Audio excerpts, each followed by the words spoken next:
Welcome, thrill seekers and skeptics alike. Prepare yourself for a journey into the darkest corners of American history. We're counting down some of the most cursed and haunted locations you should never, ever visit alone. The United States is rich with history, but some places carry a weight darker than others. Sites steeped in tragedy, unexplained phenomena, and rumors of curses that linger to this day.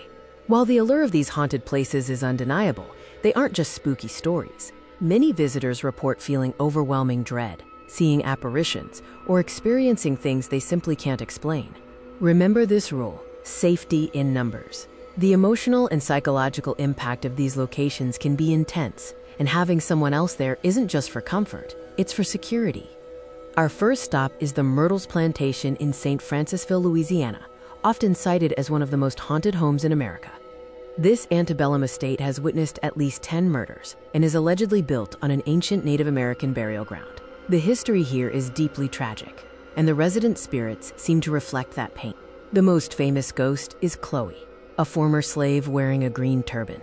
Legend says she was hanged for poisoning the family. She's frequently photographed, and some say she appears in an antique mirror in the house, watching guests. Next, we travel to Philadelphia, Pennsylvania, and the imposing ruins of the Eastern State Penitentiary. Once the most expensive prison in the world, it now stands as a monument to suffering. The prison pioneered the, quote, separate system, where inmates lived in complete isolation. This extreme solitude was intended for penance, but often drove prisoners to madness and psychological torture. Visitors and staff consistently report paranormal activity, disembodied screams and voices, shadow figures gliding down the halls, and the chilling presence of phantom guards still patrolling their sectors. Our third cursed location is in Villisca, Iowa. This unassuming, quaint-looking house hides a brutal and unsolved mystery. In 1912, the entire Moore family, along with 2 guests, were murdered in their beds by an unknown assailant using an axe.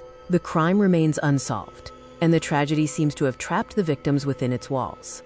Guests who spend the night often hear children crying, furniture moving on its own, and feel unexplained scratches.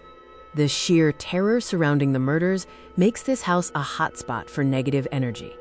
We head to the beautiful coast of Florida for our next cursed location, the St. Augustine Lighthouse. While seemingly idyllic, the history here is marked by tragedy, particularly involving young children. During the construction of the tower, 3 children, including the lightkeeper's daughters, drowned in a horrible accident. The ghosts of these children are often seen and heard. Visitors report disembodied laughter, small shadows flitting in the stairwell, and even the unsettling feeling of a child tugging on their clothes. These locations offer fascinating glimpses into dark American history, but the potential for genuine danger, both physical and psychological, is real. Always treat these cursed places with respect. Don't provoke the entities, and know the laws and regulations for visiting, especially if you plan an overnight stay. So if you decide to explore the chilling side of America, remember, never visit alone. Bring a friend, stay safe, and be prepared for the unknown.